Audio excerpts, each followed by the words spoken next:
Bonsoir. Donc, merci pour l'assistance, d'être resté jusqu'à cette heure-ci. Donc, merci aux organisateurs de m'avoir invité. Donc, je vais vous parler du vertige. Donc, aborder cette pathologie, donc, c'est d'abord faire quelques définitions, parce que c'est vraiment un peu difficile de l'aborder, puisque c'est un symptôme, donc il y a plusieurs pathologies. Donc, le vertige, d'abord le vertige, c'est une sensation donc de rotation, donc on sent l'environnement en train de tourner, ou bien sûr le sujet qui est en train de tourner. À côté du vertige, il y a l'équilibre qui est un état physique, donc comment on prend notre équilibre, et puis l'équilibration. Dans l'équilibration, c'est une fonction qui fait intervenir donc le système vestibulaire, mais également la proprioception et donc la vision. Donc il faudrait donc avant de connaître le vertige, connaître toutes ces définitions afin de pouvoir aborder ce sujet et connaître toutes les pathologies de ce symptôme. Donc le vertige est un symptôme. L'équilibre est un état physique. Et puis l'équilibration, c'est une fonction, donc fonction, c'est pas le sixième sens, mais c'est une fonction sensorielle. Donc ce vertige et cet équilibre, il est surtout régi par le système vestibulaire. Ce système vestibulaire ne travaille pas tout seul, donc il travaille avec un certain nombre d'organes. C'est surtout, il travaille avec la proprioception, donc les muscles, les articulations, mais également la vision. Et tout cet ensemble, il est intégré au niveau du tronc cérébral, et puis il y a des connexions de ce centre de l'équilibration vers d'autres effecteurs. Par exemple, quelqu'un qui a un problème sur sur un côté, et dès qu'il tourne la tête, il y a la vision qui doit garder l'image l'image fixe, et dans ce cas-là, s'il y a un problème, il va faire un mouvement, ce qu'on appelle le nystagmus. Donc ce vertige, quand il y a une pathologie, il va se manifester par un signe objectif qui est le nystagmus. Donc ce système vestibulaire, ce système vestibulaire, il est logé au niveau de l'oreille interne. L'oreille interne qui est constituée donc de deux parties. La première partie, c'est le labyrinthe antérieur, qui est dédié à l'audition, et puis le labyrinthe postérieur, qui est dédié uniquement pour l'équilibration. Cependant, il y a des connexions entre les deux. C'est pour cela que quand il y a un problème sur l'un, on peut avoir un problème sur l'autre. Donc, ce système, donc, il ne va pas travailler tout seul. Il est en connexion au niveau du tronc cérébral avec la vision et la proprioception. Donc, dès qu'il y a un problème sur l'un, les autres peuvent, bien sûr, pallier ce manque. Donc, le schéma général, donc il y a la proprioception, il y a le système visuel, et puis le système vestibulaire périphérique. Et ils sont intégrés au niveau des noyaux vestibulaires au niveau du tronc cérébral, et cette intégration va être montée vers le cortex pour savoir où on est. Donc c'est l'équilibration. Donc dès qu'il y a un problème donc sur ce système vestibulaire, on peut avoir un vertige. C'est la sensation consciente au niveau du cortex. S'il y a donc ce vertige, on peut avoir un nystagmus qui est un signe objectif, c'est les yeux qui commencent à bouger pour pouvoir retrouver la cible. Et puis sur les déviations segmentaires, donc dès qu'il y a un problème sur ce labyrinthe, on peut avoir des déviations segmentaires et avoir des problèmes sur la statue. Donc l'information, donc on a dit l'information, elle va être intégrée, et la représentation consciente de ce problème au niveau du vestibule, c'est le vertige. Donc ce vertige qui est un symptôme, on doit connaître ses caractéristiques. Ces caractéristiques, il faut un interrogatoire détaillé. Il faut avoir surtout quand c'est périphérique, c'est le caractère rotatoire. Donc il faut qu'il y ait la rotation. Sinon, c'est pas un vertige. Le caractère positionnel, il oriente vers un type de vertige. Et le vertige paroxystique positionnel bénin. La durée du vertige également, elle oriente vers un vertige, des vertiges particuliers. Une durée brève va orienter vers le vertige positionnel. Une longue durée, c'est la névrite vestibulaire, et ainsi de suite. Donc, les signes accompagnateurs.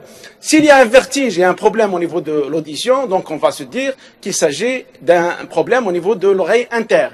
Sinon, s'il y a d'autres problèmes, donc au niveau neurologique, s'il y a des céphalées, d'autres signes, donc on se dit qu'il s'agit d'un vertige d'origine neurologique. Et puis l'évolution dans le temps. Les antécédents également. Quelqu'un qui avait déjà des signes de vertige, donc itératifs, qui reviennent, qui durent 2-3 heures par jour. Donc on va se dire qu'il s'agit d'une maladie de Ménière. Donc l'examen.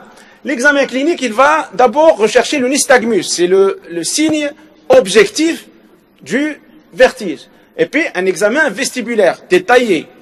L'examen otologique, l'examen neurologique et l'examen général. Le nystagmus, il se recherche spontanément sans artifice, sinon c'est les lunettes de Frenzel ou actuellement la vidéo-nystagmographie. Donc le vertige, donc qu'est-ce que c'est le nystagmus? Donc qu'on recherche soit spontanément, soit avec les lunettes, c'est les globes oculaires qui commencent à bouger. Donc c'est un nystagmus qui est horizontal et rotatoire. Donc il s'agit d'un nystagmus de type périphérique. Et puis on a le réflexe vestibulospinal, c'est les tests des index, la marche aveugle, le piétinement aveugle. Le piétinement aveugle, c'est demander à la patiente de faire un piétinement sur place et on voit les déviations segmentaires et de quel côté elle tourne. Donc si elle tourne du côté droit, donc on se dit que le vestibule droit, il est atteint, donc puisque le vestibule gauche, il est en train de compenser et parfois il compense un peu plus, donc en général, elle tourne du côté droit. Mais ce réflexe vestibulospinal ne peut pas se faire pendant les crises. Pendant les crises, c'est surtout le nystagmus qu'on recherche puisqu'il est en général au début de la crise, on le retrouve. Sinon, après, il est perdu et c'est surtout ces réflexes vestibulospinal ou réflexes vestibulo-oculaires qui persistent. Et il faut également faire un examen otologique puisque le vestibule il est à côté de la cochlée, donc dès qu'il y a une pathologie au niveau de l'oreille, elle peut engendrer un vertige associé.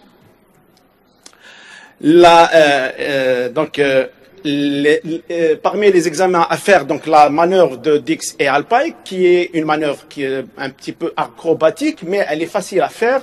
Donc c'est prendre le sujet sur un divan et puis le faire tourner. Donc c'est juste, il est passé d'un côté, puis de l'autre côté, si on trouve qu'il y a un vertige, on le place de l'autre côté et le vertige a disparu complètement. Donc c'est une manœuvre de guérison, donc sans traitement, sans autre traitement chirurgical associé. Donc, au terme de l'examen clinique, on peut distinguer deux types de vertiges. Soit un vertige périphérique, donc harmonieux, qui donc sur les déviations segmentaires, donc on va trouver un Romberg. Les index sont déviés. La marche aveugle, on retrouve une déviation vers le côté atteint. Et puis le nystagmus, il est horizonto-rotatoire. Puis on retrouve des signes associés, généralement, quand il s'agit d'un vertige périphérique, donc au niveau du vestibule, des signes otologiques associés. S'il s'agit d'un vertige central, donc les signes associés sont surtout neurologiques. On peut trouver des signes otologiques ou audiologiques. Et puis, les déviations segmentaires, ils ne sont pas systématisées, puisqu'il peut tourner d'un côté comme de l'autre. Le déséquilibre, le déséquilibre, il est retrouvé, c'est un vertige, mais très peu de signes neurovégétatifs, contrairement au vertige périphérique.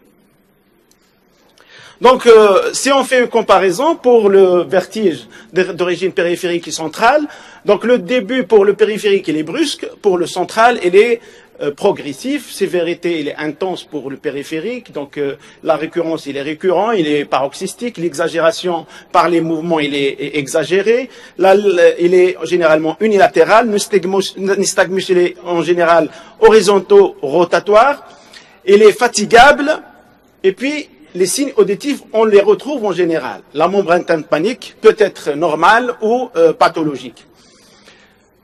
Et un signe, c'est les signes neurologiques qui sont absents. Donc, dès qu'il y a un signe neurologique associé, donc on s'éloigne de le vertige périphérique et on va vers le central. Il reste une seule pathologie qui est un petit peu associée entre les deux. On va voir laquelle.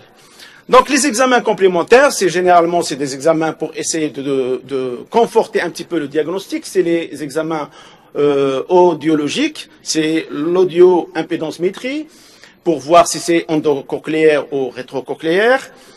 Et puis, on a les examens un peu plus spécifiques du vertige, c'est les examens caloriques. Mais actuellement, on a la vidéonystagmographie qui peut pallier ces examens qui étaient difficiles à faire puisqu'on est obligé de chauffer l'eau ou à baisser la température de l'eau. Et donc, la vidéonystagmographie, elle peut nous donner le résultat sans tous ces artifices. Autre examen qui était utilisé, les potentiels évoqués auditifs, pour voir si c'est endo ou rétrocochléaire. Actuellement, donc l'IRM, elle fait la part des choses, donc en retrouvant bien sûr la pathologie en cause.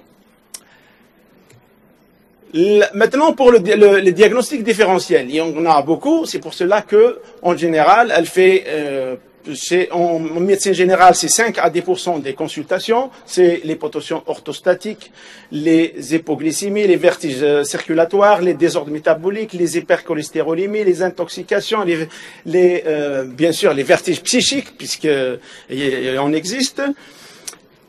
Et puis, les vertiges des hauteurs, des phobies et les troubles hématologiques. Donc, si on a un vertige, après un interrogatoire et un examen clinique, on va se retrouver soit avec des signes neurologiques et on fait un bilan neurologique, et ça va nous orienter vers les pathologies neurologiques. Soit on a une pathologie de l'oreille moyenne, donc un bilan ORL qui s'impose, soit des signes cochléo-vestibulaires, donc la surdité et le vertige, donc tout un ensemble d'examens.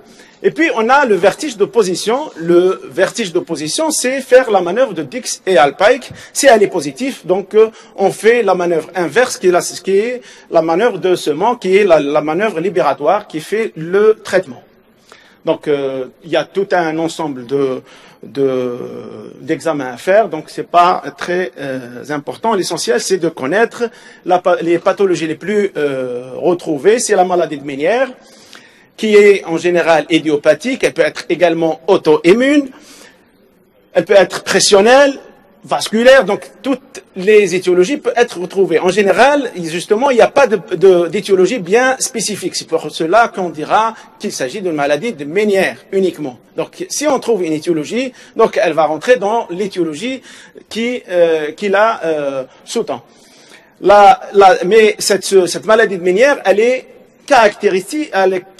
caractéristique par trois signes, donc 3 symptômes. C'est l'acouphène, ou bourdonnement d'oreille, le vertige, et puis la surdité ou hypoacousie. La durée, elle est moins de 24 heures, donc dès qu'elle dépasse les 24 heures, c'est plus la maladie Ménière, mais une autre pathologie. L'évolution, c'est un vertige récurrent, plus donc vertige récurrent, il va durer dans le temps, donc sur des années, il peut revenir, il peut disparaître. Et à la fin, il va disparaître. il disparaît, mais il laisse une surdité. La surdité, généralement, elle ne dépasse pas les 70 décibels. Donc, 70 décibels, par contre, 70 décibels, cette audition n'est pas utilisable. Donc, il faudrait parfois faire un appareillage. Le vertige, la deuxième pathologie, c'est le vertige paroxystique positionnel bénin. C'est la plus fréquente, elle fait 30% des vertiges. Donc, le traitement, il n'y a pas de traitement médical, c'est juste traitement. Donc, la manœuvre de semence, c'est la manœuvre libératoire. Et puis, quand ça ne donne pas de résultat, puisque ça peut être un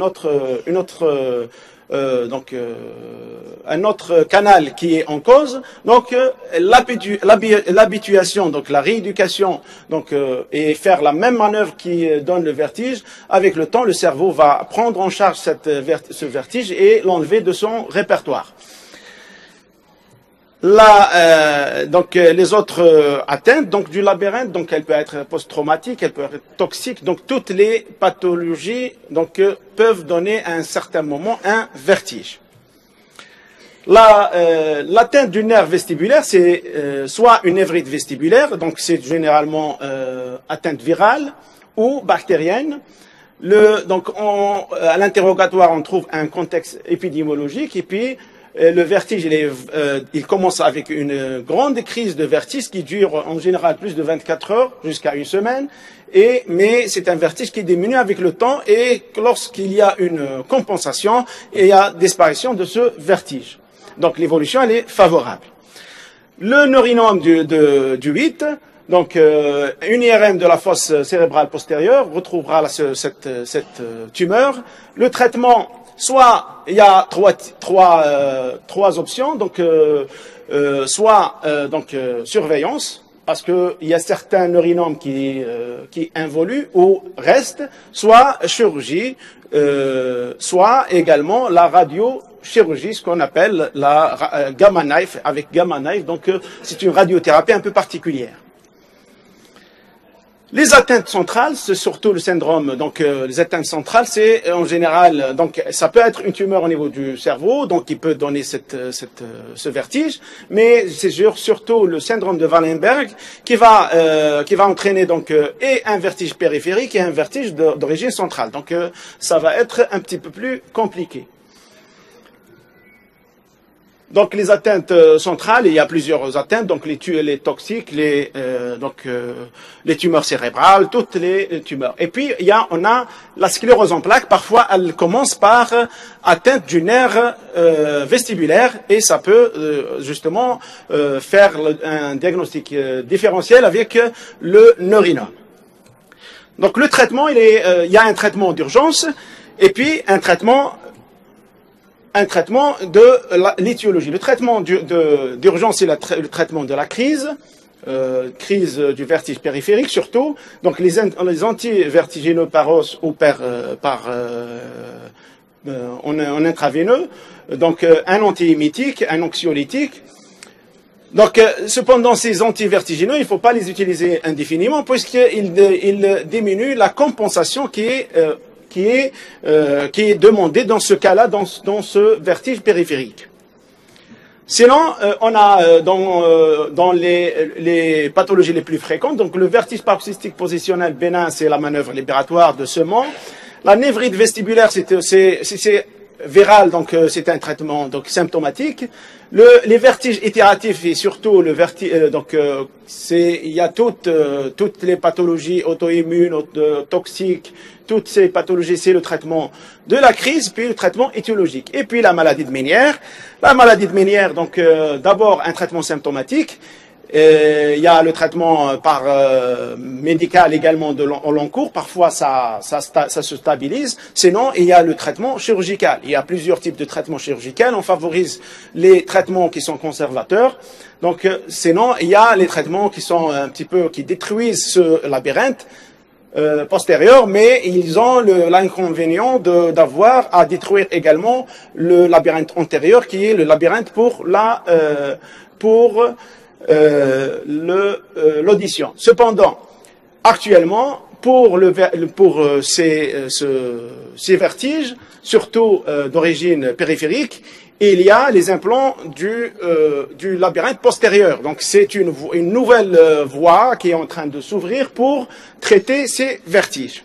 Donc on peut détruire ce labyrinthe postérieur et puis à un certain moment on peut l'implanter et donc c'est un dispositif électrique qui va coder pour l'équilibration. Donc, il faut savoir que ce vertige est un symptôme et donc il faut connaître toutes les pathologies qui peuvent donner ce vertige. Et le vertige d'origine périphérique n'est pas très grave en dehors du neurinome qui est une tumeur donc sur le nerf. Sinon le reste, il peut être stabilisé et traité convenablement. Et puis, en principe, on n'aura pas de vertige. Merci.